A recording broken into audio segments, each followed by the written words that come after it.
Hello guys, welcome back to my channel and another vlog. দিনটা ছিল নভেম্বরের 10 তারিখ আর আমাদের রাজ্যের মুখ্যমন্ত্রী এসেছিলেন হালাকুড়া হাই স্কুলে। আমাদের আসামে যে মুখ্যমন্ত্রী একটা নতুন প্রকল্প করেছেন লাখপতি বায়দর, সেই লাখপতি বায়দর সবাইকে যেটা আমাদের সেলফ হেল্প গ্রুপ, সেই গ্রুপে সব মহিলাদের জন্য 10,000 টাকা করে উনি দিচ্ছেন। আজকে সেই প্রকল্পের চেক দেওয়ার জন্য তিনি আসছেন হালাকুড়া হাই স্কুলে। তার জন্যই আমরা সকাল সকাল রেডি হয়ে চলে এসেছি হালাকুড়া হাই সেকেন্ডারি স্কুলে। আমরা এখন চলে এসেছি হাই স্কুলে আর এখন ভেতরে ঢুকছি।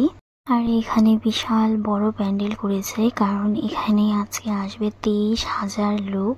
আর এখানে একটা সব থেকে ভালো লাগলো একটা জিনিস দেখে, যে প্রত্যেকটা চেয়ারে একটা করে জলের বোতল দিয়ে রেখেছে। অনেক খোঁজাখুঁজি করার পর এখন আমাদের যেখানে বসার সিট ছিল, যেখানে আর কি আমাদের ছোট কুমা গ্রুপদের বসার জায়গা ছিল, সেখানে আমরা পৌঁছেছি। আর আমরা যেখানে বসেছিলাম তার ঠিক সামনাসামনি স্টেজ ছিল।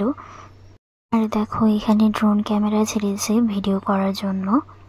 আর এখন সব লোক প্রায় চলে এসেছে আর একটু পরে শুরু হবে গোয়ালপাড়িয়া নাচ। স্টেজের মধ্যে টিভি লাগানো ছিল আর সেখানে নাচের ভিডিওগুলো উঠছিল, উপরে ড্রোন দিয়ে ভিডিও করা হচ্ছিল নাচের।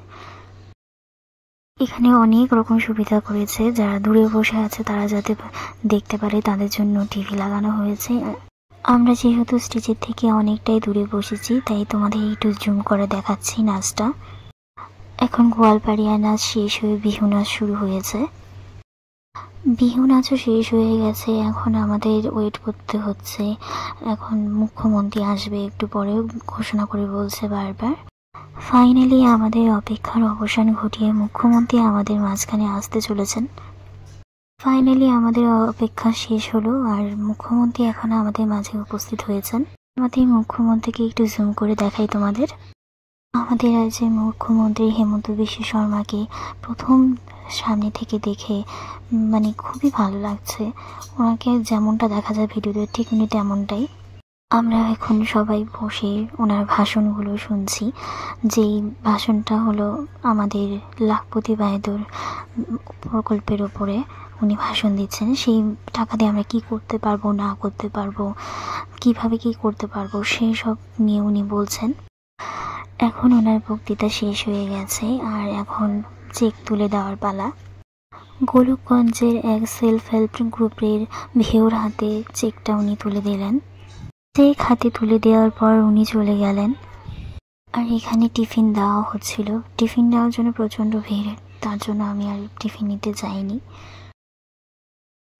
এত ভিড়ের মাঝে টিফিন শেষ হয়ে গেছে, টিফিন আর পেলামই না।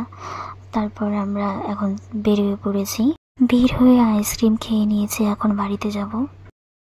তো এখন ফাইনালি বাড়িতে চলে এসেছি আর বাড়িতে এসে এখন ফ্রেশ হতে হবে। সকাল থেকে যে অবস্থা গেল, এত ভিড় ধুলো ঝামেলার মধ্যে দিয়ে যে অবস্থা হয়েছে, স্নান না করলে হবে না, তাই স্নান করব।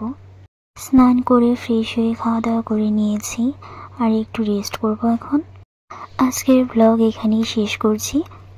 আজকের ব্লগটা তোমাদের কেমন লাগলো অবশ্যই কমেন্ট করে জানিও। ভিডিওটাকে লাইক কমেন্ট আর শেয়ার করো, চ্যানেলটাকে সাবস্ক্রাইব করে পাশে থাকো। আজকের ভিডিও এখানেই শেষ করছি।